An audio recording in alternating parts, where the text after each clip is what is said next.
Boa noite, política no feminino no ar e consigo. Seja bem-vindo. Esta noite comigo os habituais rostos do programa. A doutora Eurídice Chogolola, boa noite. Maria Bolenvo, boa noite. Boa noite. Gisela Duro, boa noite. Boa noite, Flamengo. Boa noite e uma saudação especial a Josefa Lamberga, que de resto junta-se novamente a este painel. Bem-vinda ao Política no Feminino. Já esteja connosco daqui para frente. Boa noite. Eu gosto de férias. Continue connosco. Bom, passo a apresentar o primeiro tema. No âmbito das celebrações dos 50 anos da Independência Nacional, prosseguem as condecorações de personalidades cujo contributo à nação merece reconhecimento. Portanto, são condecorações que vão prosseguir ao longo do ano, num processo que vai continuar a decorrer, e é sobre isso mesmo que começo a minha abordagem. Já temos estado a falar muito sobre este processo, desde o início do processo, portanto, temos estado aqui a analisar, já muito falamos sobre essas condecorações, mas, portanto, são análises que não se esgotam, o processo, de resto, continua, e gostava de começar consigo mesmo, Josefa Lamberga, a analisarmos este impacto que continua a ter estas condecorações. É, de facto, o sentir, como marca, não é? Neste ato de condecorações, é a expressão que as pessoas que são condecoradas exprimem, passam o pleonasmo. É uma satisfação, é orgulho, é reconhecimento, é tudo. E pessoas que chegam, inclusive, a emocionar-se. Eu vi a Ana Lemos e fiquei a apreciar todos os contornos, todos os detalhes da voz dela, da expressão facial dela, de como ela recebeu aquela medalha. Não é uma verdade, não é nada. Mas aquele sentimento de que eu fiz alguma coisa. Eu, de facto, coloquei o meu pedaço, como dizia o Neto, né? Coloquei uma pedra nos alicerces do mundo, mereço o meu pedaço de pão. Então é a sensação de que eu fiz alguma coisa, eu coloquei uma pedra. Então a pessoa entra em si e tenta ir buscar e rebuscar, e depois diz, poças, meu Deus, obrigada quem se lembrou de mim, obrigada por ter acontecido. Eu acho que é bom e receber algum reconhecimento enquanto estamos vivos, e buscar significado neste ato é o máximo. E pronto, eu falo da Ana Lemos, calhar ser jornalista, porque anda há muitos anos nessa lida, né? Se calhar começamos quase juntos, e então a gente também se revê nisso. Eu não recebi, mas o facto de, por exemplo, a Ana ter recebido, o facto da Canguimbo ter recebido, o facto do foguetão, você não tem noção da felicidade que foi ver o Conceição receber aquela medalha. Para mim, particularmente, faz-me voar.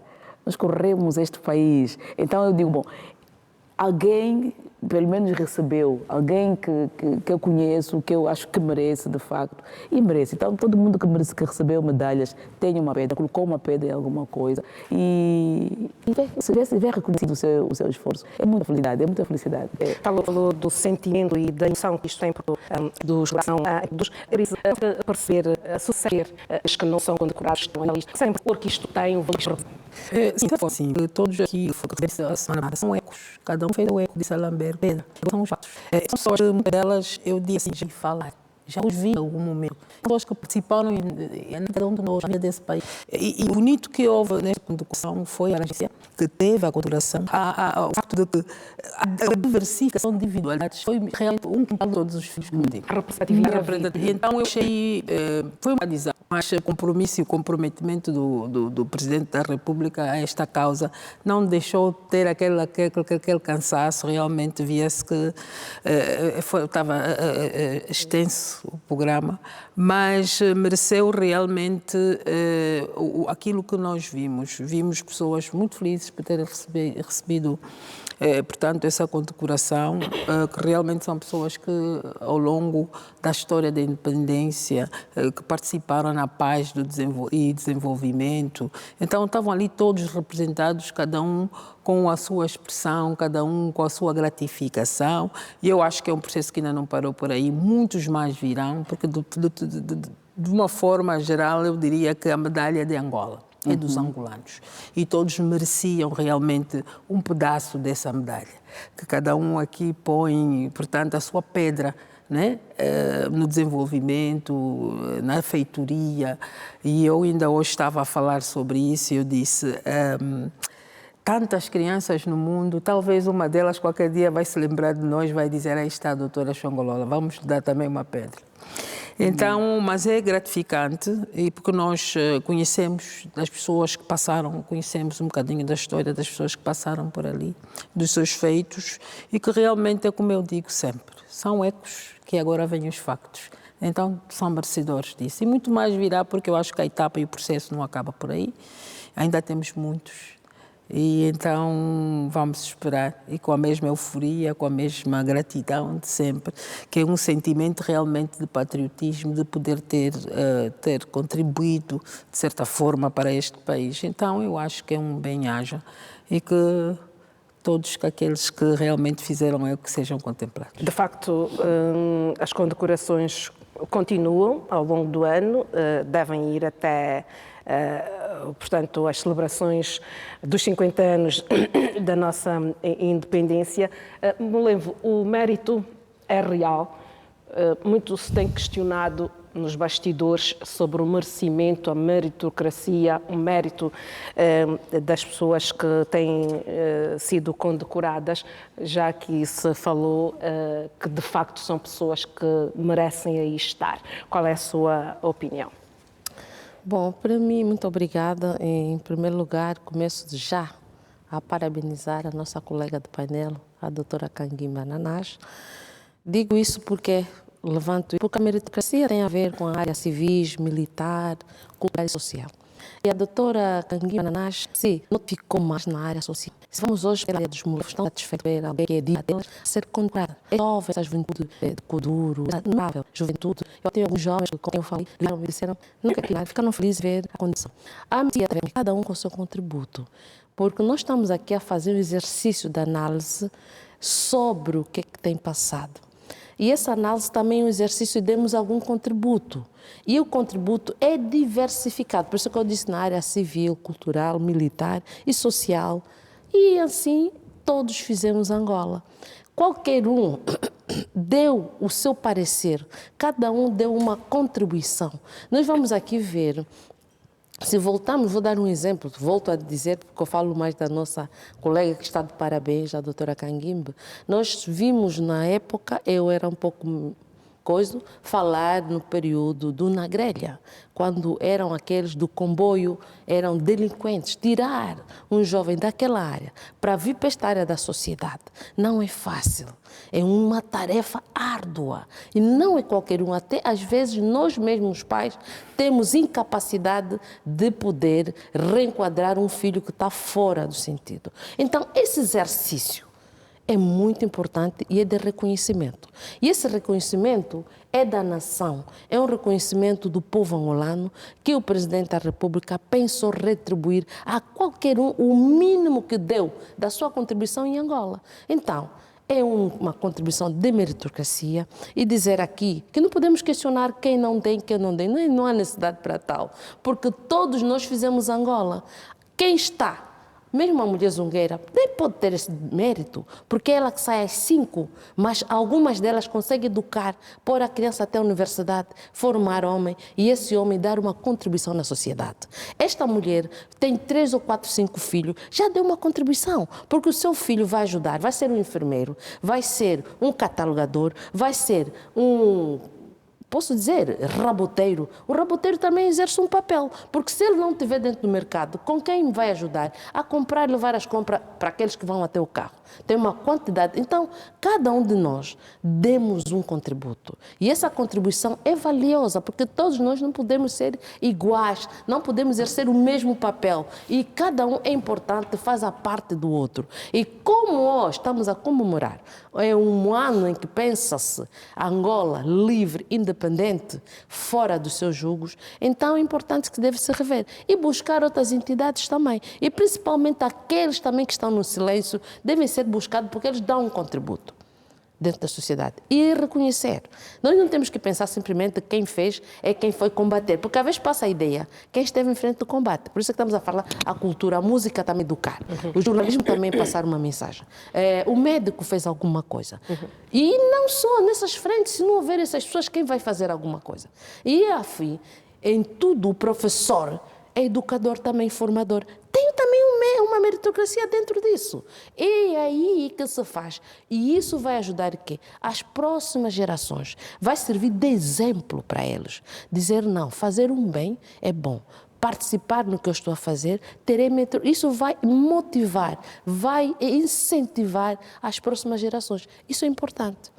Gisela, qual é a relevância política, a importância destas condecorações dentro do pacote da independência no contexto, neste contexto do país?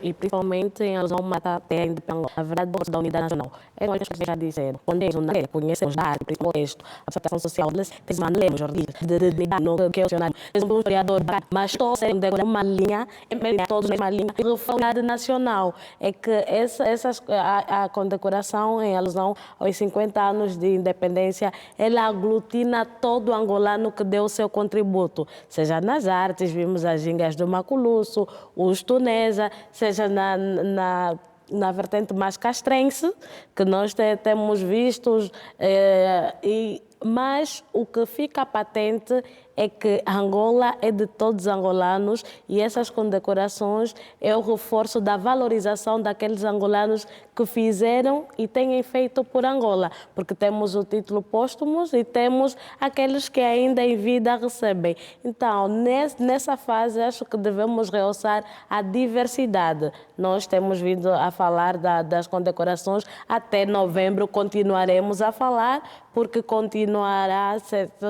os angolanos continuarão a ser condecorados até dezembro, mas é necessário realçar a diversidade, a pluralidade de angolanos que estão a ser condecorados e de todas as estratificações sociais. Nós temos uma Angola em que temos essa questão mesmo a nível daquilo que é a condição social, aqueles que estão mais abastados, aqueles que não, mas isso não é critério. Na verdade, o critério é quem deu pelo país, continua a dar pelo país, na sua área, no seu contexto, e é essa valorização que faz as condecorações, do mais alto ao mais baixo. E estamos a falar do Presidente da República, que condecora todos por igual. Então, a nível político é mesmo isso, a unidade nacional fica patente com esse ato. Pronto, o próximo ano vem aí o aniversário 51, portanto, é um processo que deve continuar, Lamberga. Mas eu acredito que ainda, até novembro, ainda haverão mais condecorações, não é? Sim, terminam. E pergunto se é um processo que, na sua opinião, devem continuar nos anos 51, subsequentes. penso que não. Eu penso que não. Acho que vamos marcá-los todos para o jubileu. Depois nos 60. Sim. Depois nos 60. As condecorações, né, estão divididas nestas duas classes. Sim. Não, em três. A honra, que ainda não foi atribuída.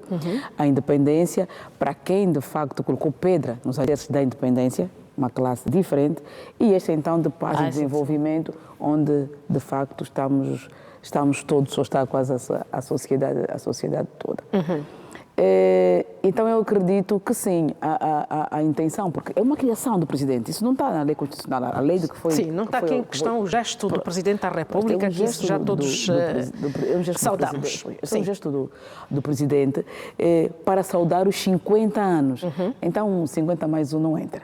Portanto, eu acho que vamos esperar depois nos 60, Sim. se ainda cá tivermos, não é? E vamos ver depois os que vêm. Portanto, mas as condecorações que estão sendo feitas, quer para a classe independência, quer para a classe paz e desenvolvimento... Mas é um exemplo que deve continuar, ou seja, as pessoas devem continuar a ser dados com estes que estão agora, com este da República, por isso deve continuar. Ok. Sim. Além de ser dela uma ou a outra coberta de os mais finos, ela tem também a dimensão, ou tem também o privilégio de ser exibida. Há atos, não é, que segundo o regulamento diz que o condecorado pode e deve usar a medalha. Há algumas cerimónias, não pode, e outras também que lhe é proibido. Inclusive, corre o risco de ter a haver prisão se você vender a medalha, se for maltratada. Então, há aí algumas regras também a serem usadas. É uma forma também de valorizar as próprias medalhas, não é? O autor da própria, não é? Há uma cerimônia que o usa 50 anos. Sempre a ser condecorados como pessoas que fazem uma coisa para isso. E ver também um bom número de mulheres condecoradas.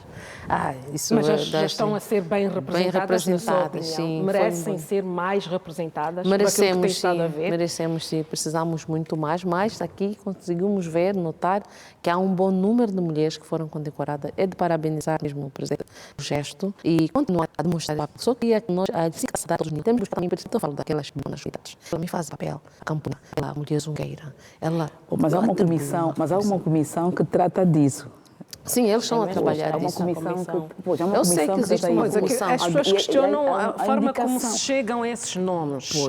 Como é que se chega à conclusão que a Lamberga, por exemplo, merece ser condecorada? Quem é que faz esse trabalho? Não, já está a falar da comissão, já falamos dessa comissão.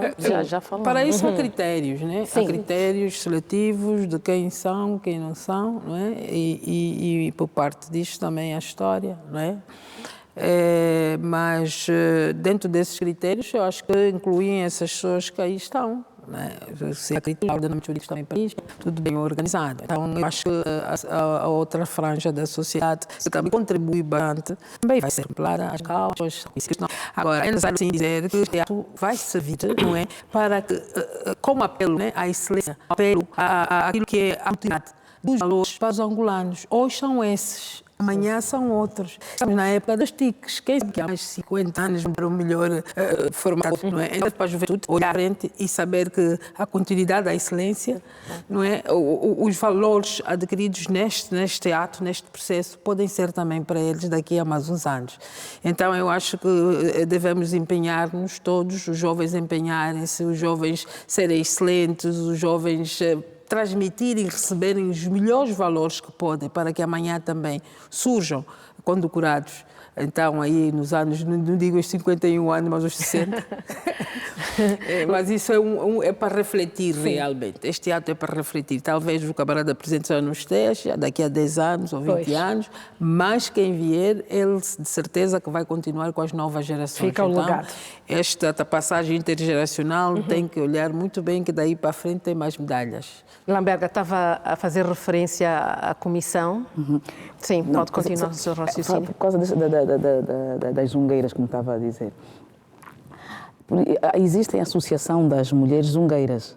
Exato. Existe a Associação das Mulheres Zungueiras. A Associação das Mulheres Zungueiras pode propor à comissão. Umas listas. É alguém que propõe. Okay. É a mais destacada, é a mãe que disse aquele exemplo que deu e propõe a comissão. A comissão vai ouvir outras pessoas aí no seu entorno e depois chega-se à conclusão. Portanto, a comissão vai buscar os dados das instituições. Exatamente, É, nas é isso, instituições. das organizações, das instituições, a Associação das Mulheres Ungueiras, a Associação Dos agricultores. dos quilapeiros, a Associação dos jornalistas, e assim aí, e todas as outras pessoas que de facto Porque aparecem, mesmo porque não que- é, sim. não é a comissão grande, comissão a grande a comissão fazer que a escolha. Mesmo que já se tenha Vem- feito as muito, não é organizações é que possível chegar a selecionam. toda a gente, não é? Vem das instituições, Sim. vem das instituições, não tem outro Não, mas ideia. eu Creio que até novembro teremos um bom leque e está diversificado os condecorados. Há uma diversificação e há uma preocupação. E é porque nós importante temos- realçar Sim, isso mesmo, essa sim. diversificação Sim, que tem. motiva, Sim. motiva Porque nós muito temos mesmo. aqueles que são unanimidade, Mana Lemos, por exemplo, é unanimidade, mas também temos aqueles que Um agora Luís estamos a Domingos, conhecer. Um Luís Domingos. Mas temos aqueles, Carlos Cunha, por isso é importante vários outros a jornalistas biografia, que- né? sim. O fator biográfico é importante porque há aqueles que a minha geração, por exemplo, não conhece. Né? As categorias, temos pais de desenvolvimento, é passível de um conhecimento geral, independente da questão etária. Estamos a falar, Mas- por exemplo, das gingas. Sim, Quem não conhece, quem não o conhece as agrupamento. gingas, sim, Quem- mas sim. é importante essa disponibilização da própria biografia e foi importante agora reiterar como é que é feito esse levantamento dessas pessoas. Há uma comissão, mas há as próprias instituições que chegam para a proposta. Então, É muito bom, é uma evolução a andar. É um legado mesmo que fica, vai motivar bastante, vai estimular as gerações. Vai também aqui, estou mesmo feliz pela doutora Canguimbo. A minha doutora Canguimbo. Pelo painel política no feminino também esteve Nós representado. estamos de parabéns, estamos sim, Temos para a que fazer doutora referência a Canguimbo. isso. Ela faz um trabalho, faz trabalhos sociais grandes, porque não é fácil ir na comunidade. Tu podes entrar ali vestida de escola e sair de lá diferente. Mas é muito corajosa, porque não é qualquer um que enfrenta aquelas comunidades, vai para ali, está com aquela gente, motiva, está sempre com eles. Esse trabalho é de excelência, é mesmo trabalho de excelência e de louvar, e talvez também jornalistas é os únicos que conseguem também entrar nessa comunidade. E temos que fazer Também uma é que todos- referência aos desportistas, não é? Sim, Jair todos eles Baduna, desportos, sim. Vítor de Carvalho, Sim, o basquetebol grandes que nos deu tantas alegrias. atletas que Sim, muitas sim, alegrias foi deram bom. aos É, angolanos, deram. não é?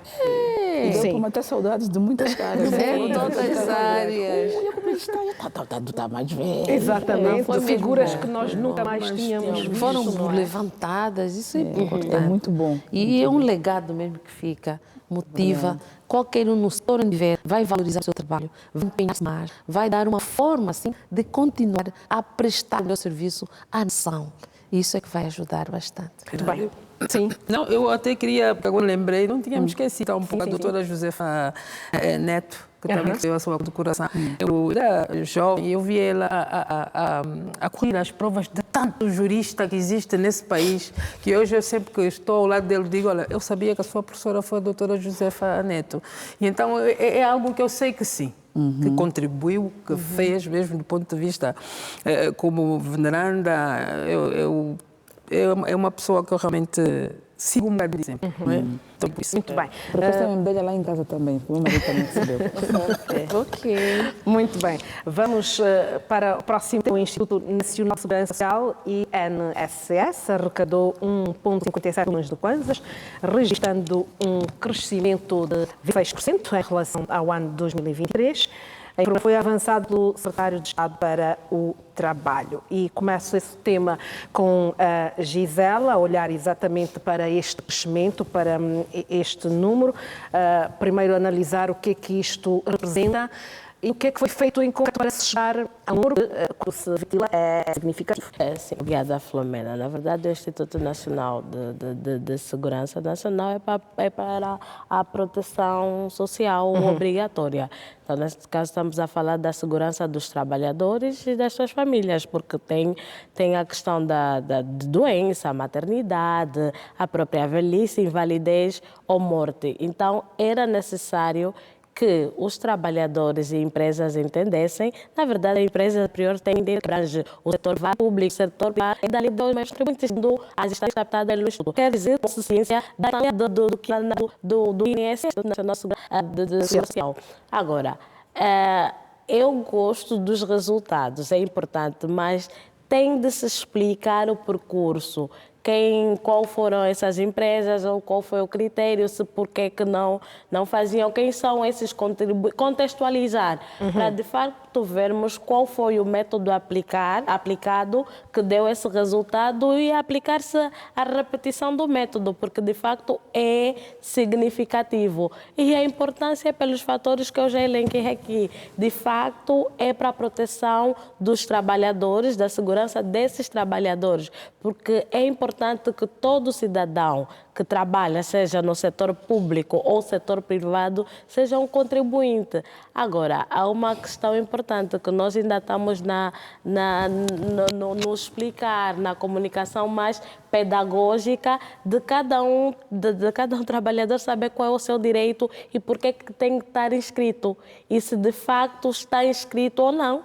Porque há casos de pessoas que não sabem se estão ou não inscritas no Instituto Nacional de Segurança Social. Então, esse crescimento leva a crer que essas vulnerabilidades já estejam a ser ultrapassadas. Mas a questão é essa mesmo. Como é que isto vai impactar na vida dos segurados? Estamos a falar em números, estamos a falar em aumento. Sim. Vai impactar. Josefa, já agora quero ouvir a análise da Josefa sobre este assunto. Este crescimento, penso, tem como base também o crescimento da base de dados. Portanto, aumentou-se o número de segurados, então há um aumento. O INSS arrecada mais. O grande déficit da segurança social ou também na assistência social tem mesmo a ver com as empresas. Mas numa altura que existem muitas empresas e muitos trabalhadores na informalidade... Mesmo a informalidade. Sim. O INSS não cobre só os formais, não é? Não é só os formais, mesmo os informais. Sozinha, a própria King, a própria Zungueira, ela pode ir ao INSS, registrar-se e ela descontar, ela é patroa de si mesma, e ela descontar para a sua segurança social, porque é assegurar, sim, o pós-65 anos. Mas isso não acontece, Josefa. Este é que é o problema. Por que que agora como é que subiu? Subiu a base de dados, ou seja, subiu o número de inscritos na segurança social. A segurança social, ou o Instituto, está a fazer um trabalho de mobilização muito maior. Há um trabalho de esclarecimento, há um trabalho de chegar aos privados, de chegar aos individuais também, não é? Para a necessidade de se inscreverem, para poderem proteger o amanhã, seu e dos seus filhos. Com esta subida de segurados, sob a contribuição, então há mais receitas. Por isso é que o secretário de Estado fala no aumento da base de dados. Esta base de dados tem a ver com o número de contribuintes. Cresceu, saímos dos 800 mil para uns 3 milhões. Todo mundo a contribuir nos 3% mais. São exatamente para então os milhões. Estou a referir que pessoas que beneficiam, portanto, sim, os pensionistas, sim, exatamente. E as pessoas como é que isto impacta? Aumenta a segurança? Não aumenta? Qual é o impacto real? Aumentou o número de pessoas protegidas. Sim. Certo. Aumento do número de pessoas protegidas. Não aumenta a pensão que você recebe. Assim, não é, porque acrescemos nisso, a tua pensão, que é de 250, vai passar para 260. Calma, vai devagar, Filomena. O que cresceu de fato. Não, é uma questão que se coloca, porque quando se ouve falar em aumentos gigantescos, em números elevadíssimos, como é o caso deste apresentado pelo Secretário de Estado para o Trabalho, no momento atual em que o país, do contexto atual económico do país, é normal que os pensionistas e as pessoas que vivem diretamente das pensões do INSS cogitem este impacto. Hoje quero ouvir aqui a opinião da... Olha, o aumento, realmente, né? Porque assim, o INSS tem as suas obrigações. E um tempo por essa parte via-se que muitas das pessoas até nem sabiam que o Instituto Nacional de Segurança Social existia. Iam para a reforma com reformas muito baixas. Quando fossem lá saber, quase nada de tantos anos de serviço. Então, desde que começou este processo, a forma como o INSS viu de arrecadar foi realmente institucionalizar os empregadores, os empregados e também as empresas, alguma, e também aqueles trabalhadores independentes que lá fossem, portanto, inscreverem-se. Isto fez com que realmente este processo, o INSS, pudesse arrecadar este dinheiro. Mas temos que ter uma atenção, porque o INSS tem esta formalidade, mas também tem custos, tem gastos. Com este dinheiro, ele principalmente pode ir aumentar os balcões, que são muito pouquinhos, pode fazer isso, pode informatizar esta base de dados que tem, para poder cadastrar um número maior de empresas, para que ele possa ter mais incomes financeiros e então conseguir dar conta das suas obrigações, que é para os pensionistas, que é para a maternidade, que é para os inválidos, mas o que nós temos que olhar também é a sustentabilidade dessa finança. Está a independência dele ir arrecadar mais e buscar mais contribuintes. Então, uma das formas que realmente ele tem que fazer isso é ir atrás das empresas em falta, que são muitas, é permitir, porque ali tem que haver equidade, não pode haver exclusão, porque aqueles que estão fora, portanto, que não são inscritos e que estão na via informal, também têm que se inscrever. Então, ele tem que ir buscar aí, fazer com que esta franja das pessoas, dos que estão na via informal, passam a ser contribuintes, para haver sustentabilidade, não haver ruptura no futuro. Porque isto entra e também sai.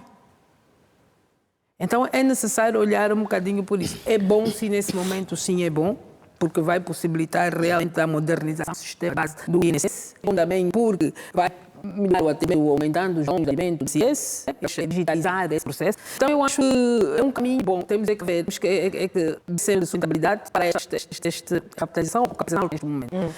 É dinâmico. O INSS é dinâmico. Quanto mais contribuintes tiver, mais capital vai ter. E mais pensionistas também vão ter. Então, não é algo que chegou ali para estagnar. Né? Se calhar até por esta altura já não deve ter muito, porque os pensionistas aumentam todos os dias. Mas aumentam porque pagam. E aumentam porque pagam, claro. Então chega um momento que é só pensão. Não, mas o secretário de Estado fez questão de dizer que o número de pensionistas, e eu tomei nota, diminuiu para menos de 56, então também diminui. Em relação aos 158 mil, ronda por aí este número, exatamente. Mas consta que, sim, este número terá diminuído os pensionistas para pelo menos 56. Claro. E gostaria exatamente de analisarmos isso, o que é que isto reflete. Maria. Bom, isso, em primeiro lugar... Ele disse que diminuiu o número de pensionistas? Sim. E há aqui informações, se for recuar e ouvir o que o secretário de Estado disse na sua alocução, foi exatamente isto. O número de pensionistas diminuiu para menos de 56. Pensionistas relativamente aos 150 e poucos milhões, já não tenho bem, já não me lembro bem, mas ronda por aí. Sim, e é exatamente este paralelismo que eu gostaria de analisar aqui convosco, Maria. Bom, a diminuição... E disse mais, há 18 contribuintes por cada pensionista. E que, nesta altura... é um número que também temos que analisar. Sim, é o que eu estou a dizer. Sim, tendo esse número, em primeiro lugar, a diminuição cabe... Nós temos que ver o que é que faz diminuir o pensionista. O número dos pensionistas são aqueles que têm o direito de obtenção ou então de receber as pensões do INSS, que são os ditos contribuintes. Quando atingir uma certa idade, ele vai para a reforma e continua a receber esse dinheiro.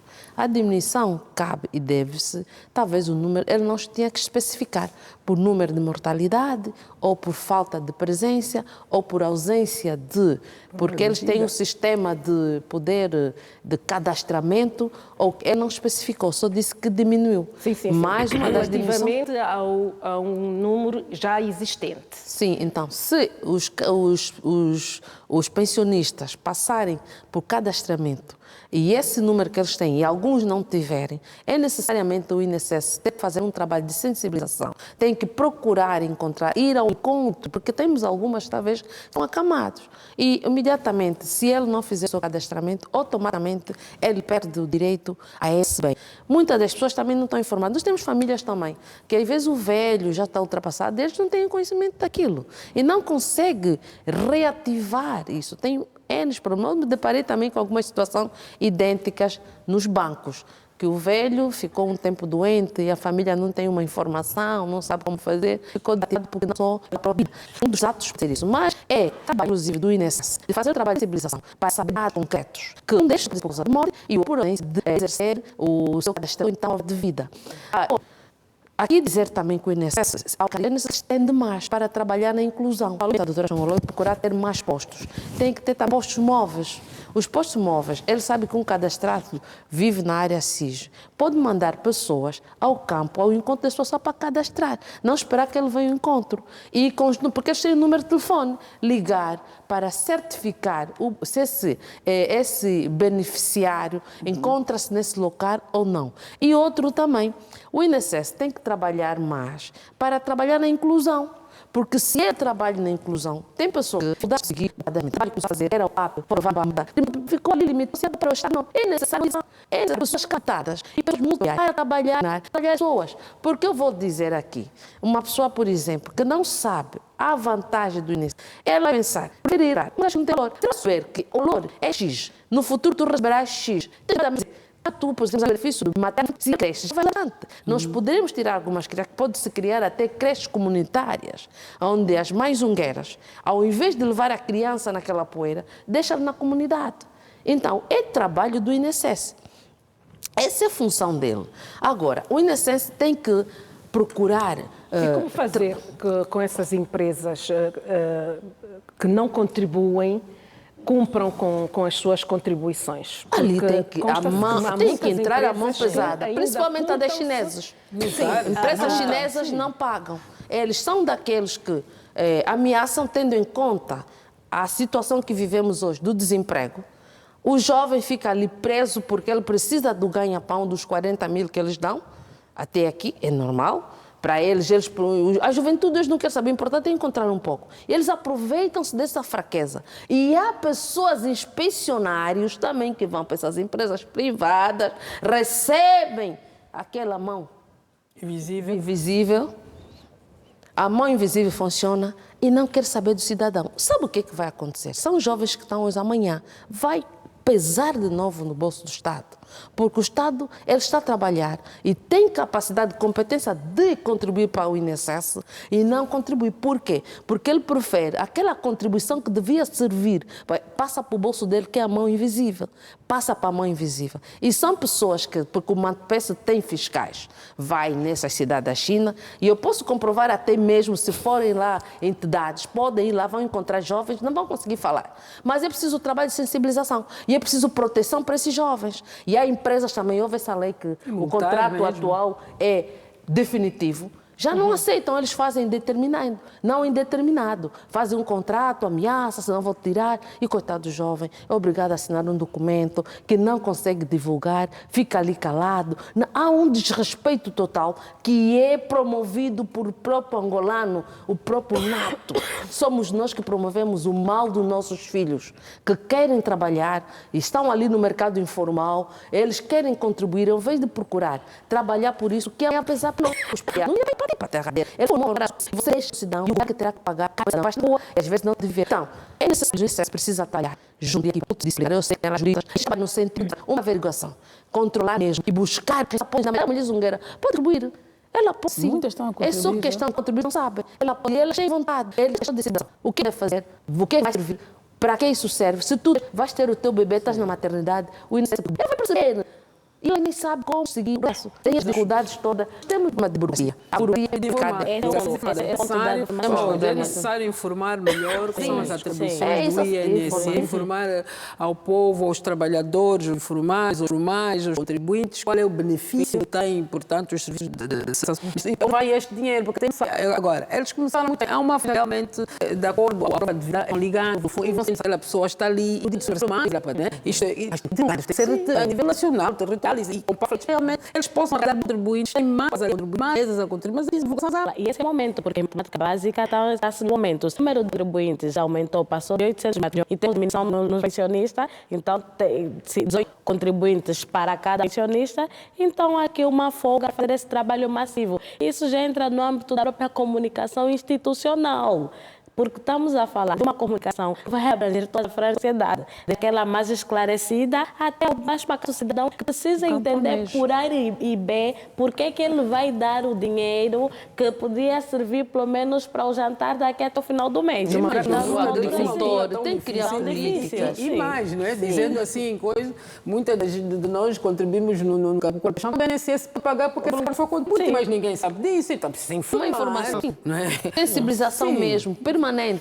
Uma terra, o camponês tem contribuição. Ele precisa de forma futura. E é um trabalho árduo. Ele tem que trabalhar mais. Coisa eu posso dizer que não fiz nada. Nem chegou a metade, falta muito. Porque a comunidade tiver na aquilo que eu disse, criar esta área. Através o INSS pode criar isso. A mãe vai contar a contribuir. E a questão da regularização da dívida à segurança. José, falasse um pouco mais sobre isso. Mudou um bocadinho. Não, sim. O INSS pode buscar, ou Maria pode buscar, precisa, e tem sim gestores. As empresas estão cadastradas. Essa fiscalização, sinto que tem existido. Não, é fraca, só pode ser fraca. Você que diz que tem 1000 empresas na indústria. 5.000 empresas é um número significativo, mas não é? Como fazer com que essas 5.000 empresas cumpram com o seu papel, o de contribuir? Aí vai a inspeção. E, particularmente, saber, será que a empresa desconta os 3% ao trabalhador? O quê? Se a empresa descontar os 3% ao trabalhador e não deposita no INSS, isso é crime. Sim. Isto é roubo. Tem que multar. É um desafio. Estamos perante um desafio grande, não, Josefa? Fazer com que essas empresas... Não tem como. Sim. Não só, mas isto é roubo. Se ela desconta os 3% ao trabalhador e não deposita no INSS, ela está a roubar o trabalhador. Ela não dá os seus 8%, mas ainda fica com os 3% do trabalho. Isso é crime. Há empresas que não descontam os 3%, nem pagam os 8%. Estas têm que ser mobilizadas, têm que se conversar, têm que se educar. Aplicar mesmo multas. Mas há trabalhadores que não querem ser descontados para a Segurança Social. Ainda há esta questão. Porque não conhecem o benefício. Mesmo conhecendo, vamos nos ater aos trabalhadores da segurança privada.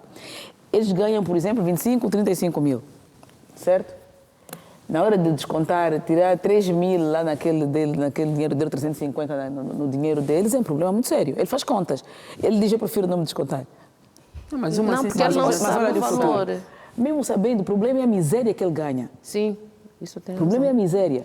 Hoje, que o Estado impôs ou pronto, fez sair aquela lei que os operadores de segurança devem ganhar no mínimo 50 e o resto do salário básico, que são os 70 mil. Aí sim dá para negociar. Sim, mas, entretanto, o patrão, sabendo sim da necessidade ou da importância da segurança social, pode levar o trabalhador a descontar. É automático que ele vai fazer confusão, mas vai. Mas a empresa também, como não quer dar 8, não faz. Então, o INSS, mais uma vez, tem que entrar, tem que trabalhar, tem que... É preciso agir de forma para poder parar de subcarregar o Estado. Porque na hora o Estado também tem que ajudar o cofre do INSS para poder então aguentar com os seus compromissos, atender os pensionistas, embora tenham diminuído, que esta é outra coisa, ponto de interrogação. E a internet, se tiver, eu ouvi falar, ou passou, mas aí já consegue falar com mais propriedade. Também não se ficou. E por isso mesmo, para a nossa nação não vem pagar, porque os pés embora. E quem vai ficar é o cidadão pacato. Devemos ter patriótico, principalmente. Deve ser essencial. Quando investirmos com isso, tal como investiram esses que estão assegurados, é aí que veremos que, na verdade, vamos fazer ação. vamos E conseguir ainda construir temos que começar a Angola. pensar também nos desempregados. Porque a revolução não é só a arma, Sim, agora temos mesmo tem... que passar para o tema E graças a seguinte, isso, o vamos mesmo INSS, se concluir. estiver bem coberto, os desempregados terão um pequeno Ora, subsídio. demais, temos que pensar nestes. Temos que Pensar pensar. nos riscos de mais E é gestão. pensar na ação. É isso, Quando pensar na começamos ação. a ganhar muito Se com o dinheiro, já nosso está. nível, como diz a doutora, o invisível, estamos no país e a nação. Muito bem, muito bem. Onde também poderá, se calhar, haver mãos invisíveis, está no tema seguinte, as obras do Centro de Bioveterinária e Produção de Vacinas no AMBO estão a progredir de forma satisfatória e devem ser concluídas em outubro deste ano, segundo o Ministro da Agricultura, Isaac dos Anjos. E eu com esse tema, não por acaso, com a doutora Xongolá, até porque a semana passada estava a falar sobre as vacinas que serão produzidas no AMBO, no âmbito da iniciativa do Presidente de que, de facto, é preciso que as vacinas sejam produzidas em África, um outro assunto, mas que nos remeteu exatamente à questão do AMBO, das vacinas que estão a ser produzidas e a fábrica. Portanto, ia perguntar-lhe isto mesmo. Já não temos dúvidas de que isto terá um grande impacto nos produtores de gado bovino e não só, na contenção das doenças endémicas nos animais. Isto também vai contribuir sobremaneira para a economia do país. Realmente é assim, Filomena. Que importa ainda vacinas, no caso, sim, não é? Sim. Dizer aqui que já realmente a semana passada falei um pouco sobre isso, porque sempre foi algo que eu escutei do meu pai, era veterinário, e dizia que era que Angola tivesse uma fábrica de vacinas. Então eu sempre fui acompanhando aqui e ali. No entanto, as obras ainda não estão completamente terminadas, estão previstas para terminar este ano. E depois com a montagem dos laboratórios, montagem de todo o prato, porque escolher a decoração da pecuária é o para um elemento deste centro de bioveterinária. Vai aumentar o nível de pessoas que possam trabalhar ali, também vai diminuir a importação destes fármacos, que é custoso, que é caríssimo, e também vamos fazer a nossa idiosincrásia, porque é assim, muitas das vezes nós compramos fora e não são as ideais, porque nós temos as nossas próprias doenças tropicais e tudo mais. Às vezes temos que até que encomendá-las, e o tempo de feitoria não é aquilo que nós esperamos, porque sempre mandamos encomendar quando o gado já está doente. Então eles levam ali uns 3 meses para poder fazer, e quando chega aqui já não temos nenhuma cabeça de boi. Então vai diminuir também a importação destes fármacos, insumos agrícolas, por suposto, vai alavancar um bocadinho mais a pecuária, muito mais. Talvez nós possamos ser exportadores da própria vacina, e a diversificação é isto, é a agricultura, é a pecuária. Então eu acho que vai permitir, sim, que nós expandimos um bocadinho o nosso gado por aí afora. O que é necessário é ter competitividade, não é? Hoje é no AMBO, então pensar sempre em fazer um bocadinho mais em outros polos, como Cunene, que também é, portanto, um dos polos de pecuária, de grande pecuária. É uma mais-valia. É uma mais-valia. Eu acho que os detentores de gado é uma das partes que eles muito sofrem, não é? Com as pestes do gado, tanto bovino, devem estar a esfregar as mãos de contentes. Então devem estar realmente, porque cuidar de animais é como cuidar dos filhos, precisam daquela vacinação toda para que estejam bem. Então, igualmente, assim é o gado. E que possamos ter, né, o consumo de uma carne própria, não é? Sem doenças que realmente possam advir de não apanharem este controle vacinal que tem que ser. E parabenizar que esta obra termine rápido, né, para que 2026 começamos então a vacinar o nosso gado em grande escala.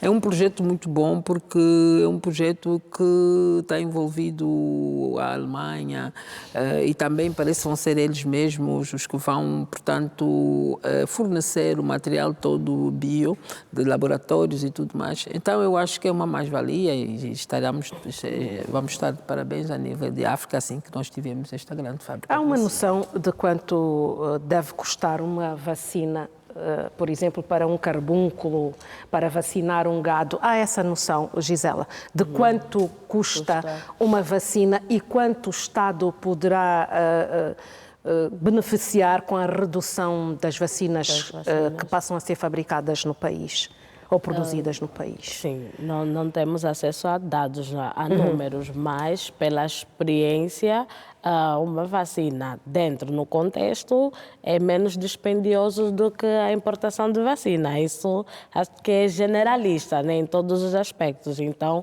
com certeza será uma mais-valia.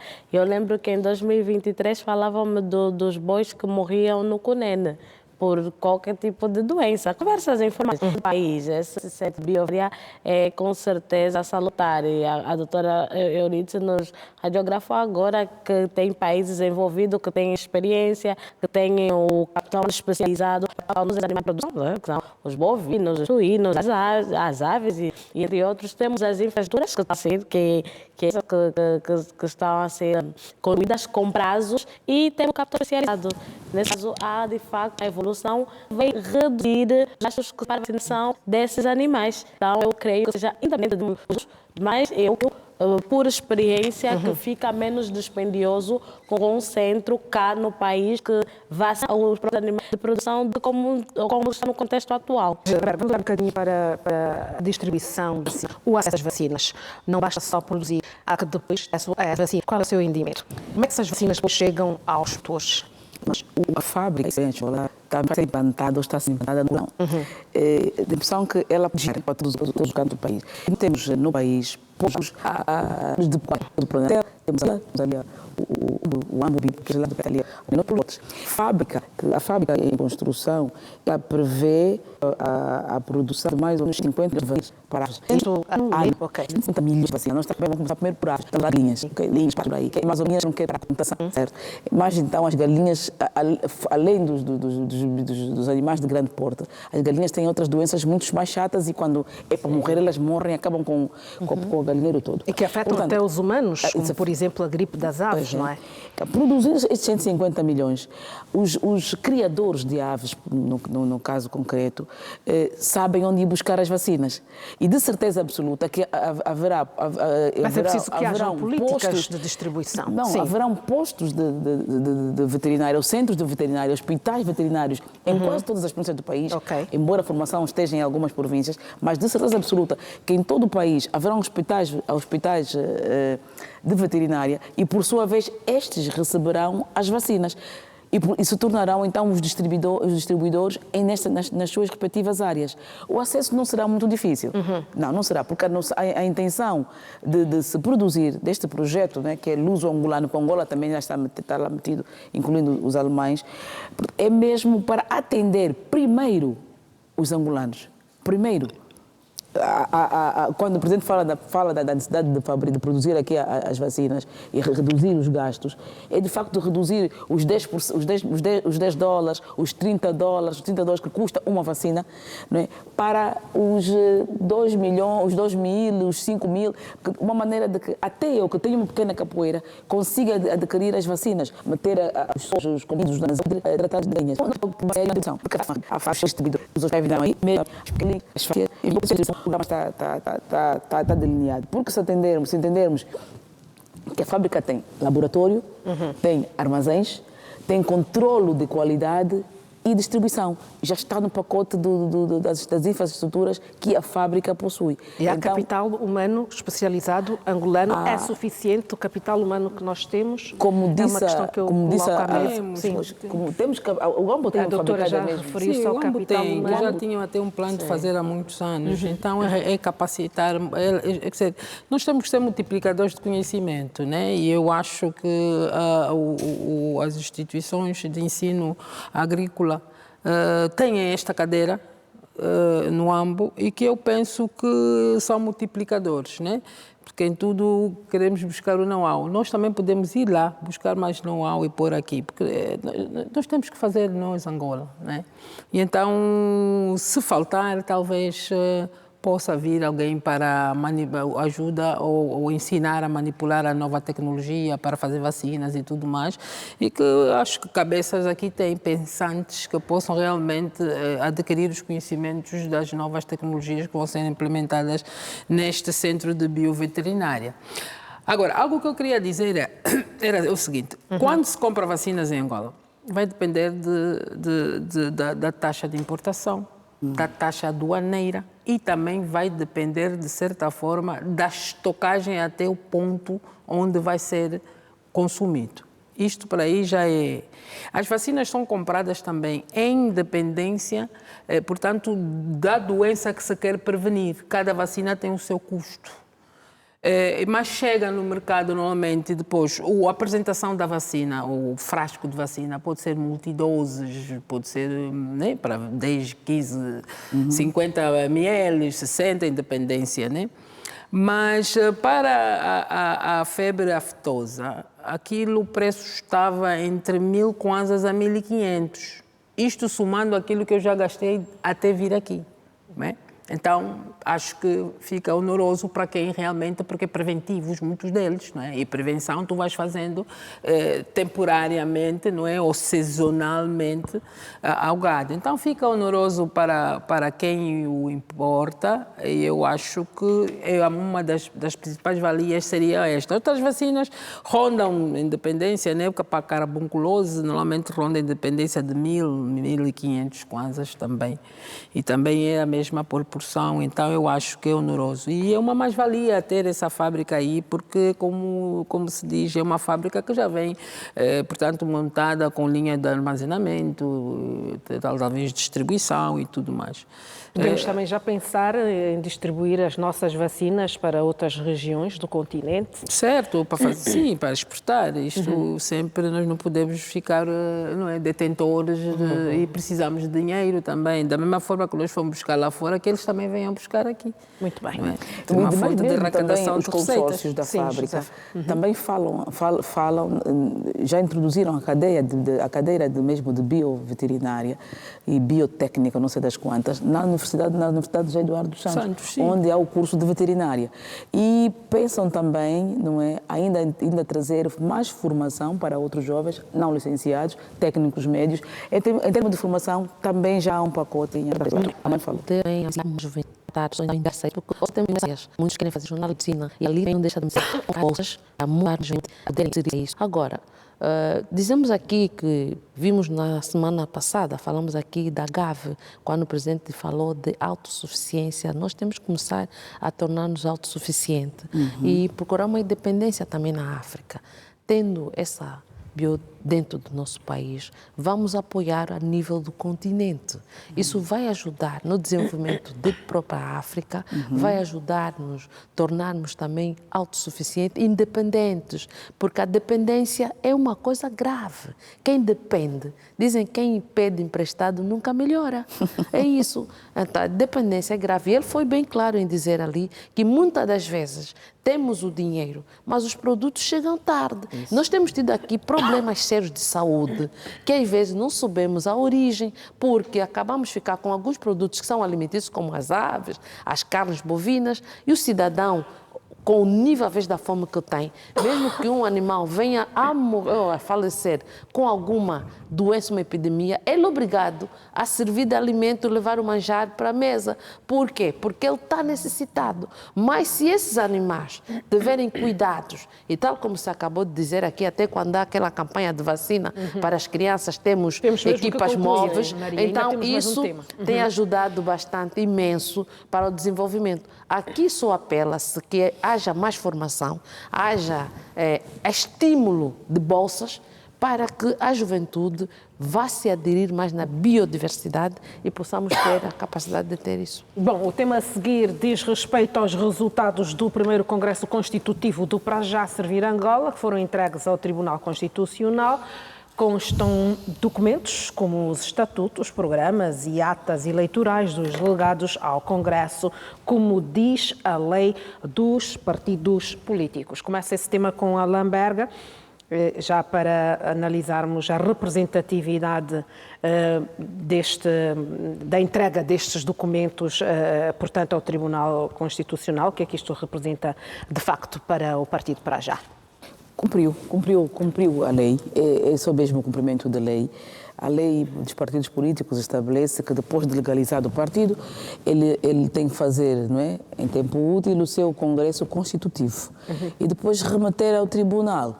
Então, os seus estatutos, o que foi concluído, as atas do Congresso, as atas dos delegados, as atas eleitorais e o para já, não é, que acho que realizou o seu congresso em abril, se não estou em erro, depois de ter sido reconhecido o ano passado, em finais do ano passado, outubro, por aí, remeteu os documentos, né, fez o congresso em abril, elegeu Abel Chivucovuco e remeteu ao Tribunal Constitucional, então, os documentos que deveria, respeitando assim a lei. O que é que segue a seguir? O Tribunal vai anotar, Sim. não é? Vai avaliar os documentos que trouxe, vai certificar-se de tudo que lá está escrito, vai cumprir as formalidades, vai ouvir, vai verificar e depois, então, comprovado tudo o que lá está escrito, o Tribunal anota, ou seja, o para já é um partido que tem presidente o senhor fulano, o secretário-geral é o senhor fulano, o vice-presidente, a OMA, não é bem a OMA, a Organização das Mulheres do para já, a Aventura, não sei, e assim vai. É fácil, já que os partidos de ação e tem que respeitar leis. Então, vou repetir a lei e espero que não para que o Tribunal, então, depois desse está apto a entrar para já se prevê que, aliás, muito claro. É mais um partido, já disse a Josefa. Passo a palavra agora aqui a Gisela, mais um partido que certamente trouxe mudanças no figurino político do país.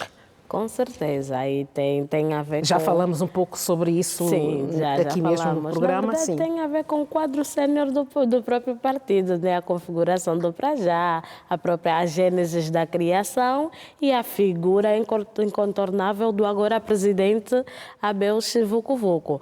Então, mas por dali termos essa prontidão em achegar-se aos termos da lei, no próprio Tribunal Constitucional, para aquilo que é a avaliação, comprovação e divulgação da situação organizacional do partido para nesse caso, concorrer ao próximo pleito eleitoral, às próximas eleições de 2027. Então, é esperado. Agora, vamos esperar que também esteja em conformidade. Na verdade, avaliando o quadro sénior do partido e a estrada... Depois dos problemas todos, dos desafios todos que o partido para já teve. Acho que já tem essa situação bem acautelada, mas agora há o cumprimento de entrega e vamos esperar a avaliação, comprovação e o parecer do tribunal, o parecer final, que na verdade ratifica o partido como apto para as eleições, as mais próximas no caso, que é 2027 já. Lola. Bom, é que já disseram, mas que um ato administrativo realmente é a persistência, né? E também, portanto, persistência para a legalidade do processo, né? E que vem realmente a ratificar aquilo que já foi dito aqui também, o direito pela diversidade política. Agora, o desafio é poder manter isto, não é? Apresentar propostas bem concretas e então mobilizar e disputar o próximo pleito eleitoral. Pelo menos a resiliência tem, o partido é resiliente desde 2017, está a seguir os pressupostos legais todinhos porque este partido tem, tanto demonstra algum sinal de maturidade. E então, pronto, é esperar os desafios que lá vêm até o pleito eleitoral. Pelo menos tudo está dentro da lei, conforme a lei diz e conforme a lei dita. Maria, ia perguntar-lhe exatamente, estamos aqui perante uma pluralidade de partidos no país, com esta legalização que se espera seja definitiva do partido para já? Bom, desde que Angola entrou no multipartidarismo e é normal em um país democrático e nos países democráticos é natural termos a pluralidade de vários partidos, porque precisamos ouvir mais vozes, é o acender de outras vozes. Só queria aqui realçar um ponto que é necessário, seria bom ver a questão da integridade do género. Nós precisamos ver o género dentro das organizações. Eu até gostaria que nesse pleito houvesse uma mulher a concorrer também, porque é importante demonstrar que os partidos, são esses partidos que ajudam a alavancar, são eles que se tornam, ele quer estar a concorrer para tornar hoje ou amanhã um partido governar o país. Então, é necessário que ela haja dentro da sua direção uma inclusão. Não é simplesmente ter mulheres que estejam na organização das mulheres. Não, mulheres dentro dos quadros. Mas isso levanta essa questão. E também a questão concorrer. disso mesmo. É que nós falamos aqui. O que falta, afinal de contas? O que falta? Às vezes temos aquele problema do... Não há muito interesse das mulheres também estarem um pouco mais engajadas, um pouco mais... Pode sim haver. O problema que nós temos é o problema do asilo. E às vezes tu és capaz, não vai aumentar. E aqui leva a fechar-se. Muitas vezes mesmo com vontade, porque depois se com o que está dentro de quem criou e às vezes é muita coisa que nós temos cá em África que precisa se trabalhar. O problema mesmo, esse problema que estou aqui a dizer, esse tema que eu levantei agora. Sim, mas é preciso também haver algum atrevimento desse assédio das mulheres. E sabe que essas as atrevidas depois são excluídas, às vezes nem na lista participa, nem no Comitê Nacional passa, são tidas como sei lá o quê, e ela mas com a medo. nível macro, nós acho que já tem Sim, essa mudança. Nós com temos medo uma ela nem vice-presidente. chega em macro, mas é necessário que haja. Aquilo não é fácil. Em África é um processo. Sim, é um processo, E esse mas já existe o tendência debate para a igualdade política. Sim. O que falta é equidade. Sim, mas a equidade é difícil. É, E sabes o que é que acontece? Às vezes o que passa não é a própria ousadia da mulher. Às vezes é como se fosse tiverem a te oferecer uma oferta de uma cota. Quando o homem entender que deve te dar. Não é isso que nós temos que ter. O debate realmente, Maria, fica mais aquecido no final do programa, já mesmo na ponta final do programa. Infelizmente não temos mais tempo. É verdade. E noto que este seria um outro que tema. ia levar-nos até para lá das 23 horas. Temos mesmo que dar prioridade ao programa, ao espaço que chega a seguir. Por isso mesmo, despeço-me, Xongolola, Maria, Gisela Lamberga, conto tê-la de novo no painel na próxima sexta-feira. A todas, claro. Boa noite, assim que nos acompanhou até então. Estamos juntos na próxima sexta-feira. Até lá, fico bem.